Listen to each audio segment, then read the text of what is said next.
Top 20 points of the budget 2026-27. முதல் புள்ளி, தனிநபர் வருமான வரி விகிதத்தில் எந்த மாற்றமும் இல்லை, பழைய நிலையே தொடரும் என அறிவிப்பு. இரண்டாவது புள்ளி, ஏப்ரல் 1 முதல் அமலுக்கு வரும் புதிய வருமான வரி சட்டத்தின் கீழ் வருமான வரி சார்ந்த தரவுகளை மறைத்தால் 100% அபராதம். வருமானத்தை மறைத்தால் 100% அபராதம்.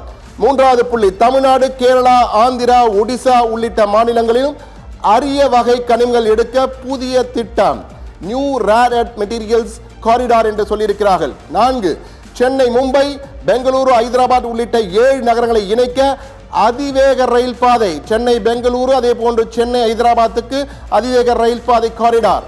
5, திருநெல்வேலி பொதிகை மலை, அரக்கு பள்ளத்தாக்கு, இமாச்சல், உத்தரகாண்ட், ஜம்முவில் மலையேற்றத்தை ஊக்குவிக்க திட்டம் என புதிய அறிவிப்பு. 6, ஆதிச்சநல்லூர், தோலவீரா, அஸ்னாப்பூர் உள்ளிட்ட 15 இடங்களில் கலாச்சார மையம் அமைக்கப்படும். ஆதிச்சநல்லூரில் கலாச்சார மையம், தமிழகத்தின் ஆதிச்சநல்லூரில் மிக முக்கியமான அறிவிப்பு. 7, பெண் கல்வியை ஊக்குவிக்க நாடு முழுவதும் அனைத்து மாவட்டங்களிலும் பெண்கள் விடுதி அமைக்கப்படும் என அறிவிக்கப்பட்டிருக்கிறது. 8, எய்ம்ஸ் போன்று 3 புதிய அகில இந்திய ஆயுர்வேத கல்வி நிலையங்கள் உருவாக்கப்படும் என்ற அறிவிப்பு வந்திருக்கிறது. மிக முக்கியமான அறிவிப்பு. அடுத்ததாக 5 பல்கலைக்கழக நகரங்கள் உருவாக்கப்படும். சுற்றுலாத்துறையை மேம்படுத்த தேசிய கல்வி நிறுவனம் அமைக்கப்படும் என்ற அறிவிப்பையும் மத்திய நிதி அமைச்சர் நிர்மலா சீதாராமன் அறிவித்திருக்கிறார். 10, அரிய வகை நோய்களுக்கான மருந்துகள், புற்றுநோய் சிகிச்சைக்கான 17 மருந்துகள் மீதான சுங்க வரி முழுமையாக நீக்கம். மருந்துகளின் விலை குறைகிறது. மிக முக்கியமான புள்ளி இது. என்றால் அரிய வகை நோய்கள், அதற்கான மருந்துகளின் விலை குறைக்கப்படுகிறது. 11வது புள்ளி, பழவேற்காடு, தமிழகத்தில் உள்ள பழவேற்காடு ஏரியில் பறவைகளை காண்பதற்கான பிரத்யேக காட்சி மையம் அமைக்கப்படும் என்ற தகவல் உண்மையை சுற்றுலாவை ஊக்குவிக்கக்கூடிய ஒரு தகவலாக இருக்கிறது. 12, வரி தொடர்பான சிறு குற்றங்களுக்கு குற்றவியல் நடவடிக்கை எடுக்கப்படாது. மிக முக்கியமானது. என்றால் இதற்கு முன்னால் அது குற்றவியல் நடவடிக்கை எடுக்கப்பட்டு வந்தது, இனி அந்த குற்றவியல் நடவடிக்கை இல்லை என கூறியிருக்கிறார்கள். 13, வரி சார்ந்த பெரிய குற்றங்களுக்கு அதிகபட்ச தண்டனை 2 ஆண்டுகளாக குறைப்பு. இதுவும் ஒரு மிக முக்கியமானதாக பார்க்கப்படுகிறது. 14, வாகன விபத்து காப்பீடுகளுக்கு முழுமையாக வரி விலக்கு அளிக்கப்படுகிறது. மிக முக்கியமான வாகன விபத்து காப்பீடுகள் பெறும்போது அதற்கு வரி விதிக்கப்படும், இனி வரி கிடையாது, வரி விலக்கு என அறிவித்திருக்கிறார்கள்.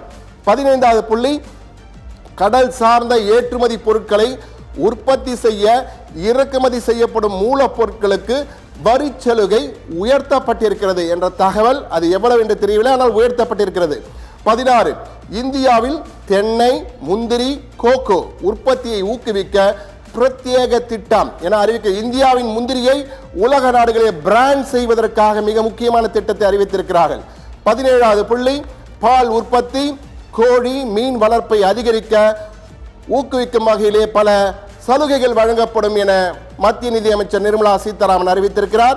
18வது புள்ளி, சந்தன மர சூழல் அமைப்பை மீட்டெடுக்கும் வகையில் சாகுபடியை ஊக்குவிக்க மத்திய அரசு இணைந்து செயல்படும் என்ற அறிவிப்பு வந்திருக்கிறது. மிக முக்கியமான அறிவிப்பு. சந்தன மர சூழல் அமைப்பை மீட்டெடுக்கும் வகையிலே சாகுபடியை ஊக்குவிக்க மத்திய அரசு மாநில அரசுகளுடன் இணைந்து செயல்படும் என்ற அறிவிப்பு வந்திருக்கிறது. 19வது, 16வது நிதிக்குழு பரிந்துரையின்படி மாநிலங்களுக்கு தலா ரூபாய் 1.4 லட்சம் கோடி ஒதுக்கீடு. மிக முக்கியமான அறிவிப்பாக பார்க்கப்படுகிறது. மாநிலங்களுக்கு தலா, ஒவ்வொரு மாநிலங்களுக்கும் 1.4 லட்சம் கோடி ஒதுக்கீடு வழங்கப்படும்.